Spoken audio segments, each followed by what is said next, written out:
The Asset Nobody Sees, written by Peter J. Merrick and Adrian C. Spitters of the Merrick Spitters Reset Report, and authors of the international bestseller, It Starts with Gold. Most families believe they understand what wealth is. They see bank accounts, investment statements, businesses, farms, real estate, and retirement accounts. Those assets are visible. They can be measured, valued, bought, and sold. Because they are visible, they receive most of our attention. Yet, the most important asset many families possess is often the one they rarely discuss.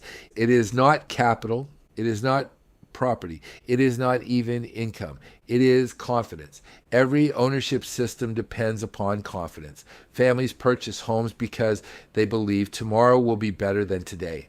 Business owners hire employees because they believe customers will continue buying. Farmers plant crops because they believe markets will exist when harvest arrives. Investors commit capital because they believe future returns will justify present risk. Confidence is the invisible asset that makes ownership possible. This is why major economic shifts rarely begin with a collapse in prices. They usually begin with a decline in confidence.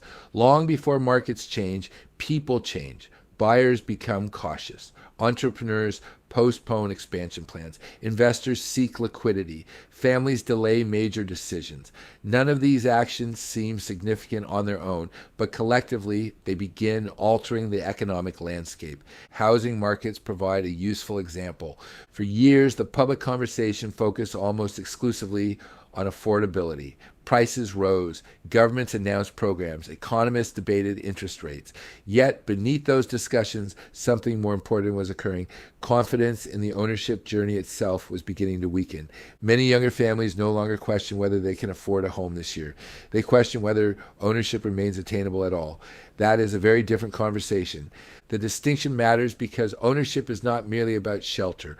Ownership is one of the primary mechanisms through which families convert effort into opportunity, opportunity into security, and security into legacy. When ownership becomes more difficult to achieve, the consequences extend far beyond housing. They affect family formation, retirement planning, business succession, and the transfer of opportunity from one generation to the next. This is why the most important economic questions often have very little to do with markets. The deeper questions are structural.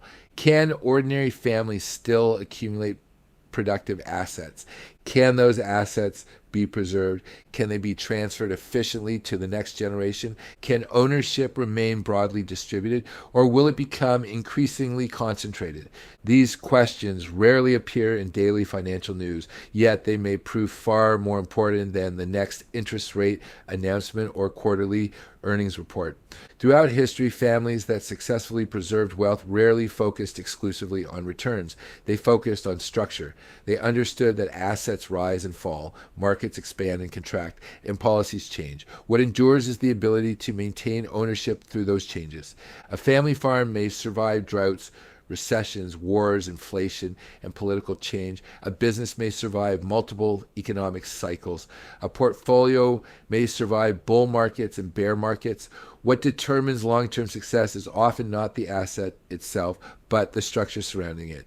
Governance, stewardship, succession planning, liquidity, taxation, and risk management frequently matter more than the next year's return. This is one of the great lessons of history. Wealth is rarely lost because families fail to generate returns. More often, wealth is lost because families fail to preserve ownership.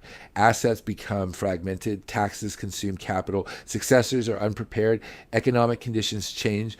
What took decades to build can disappear surprisingly quickly when stewardship fails.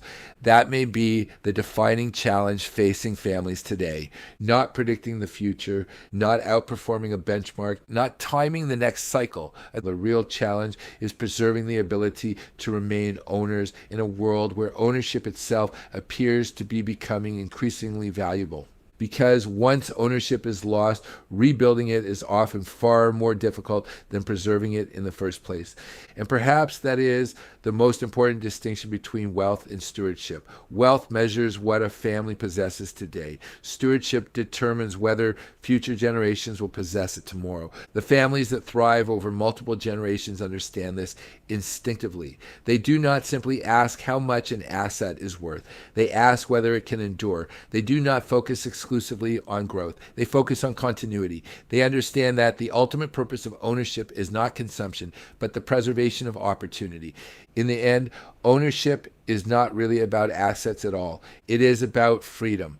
The freedom to make decisions, the freedom to withstand uncertainty, the freedom to create opportunities for future generations, and the freedom to remain independent in a world that increasingly rewards those who already own productive capital. That is why ownership matters, and that is why preserving it may become one of the most important responsibilities facing families in the decades ahead. Please join us by signing up for the Merrick Spitters Reset Report at merrickspitters.com.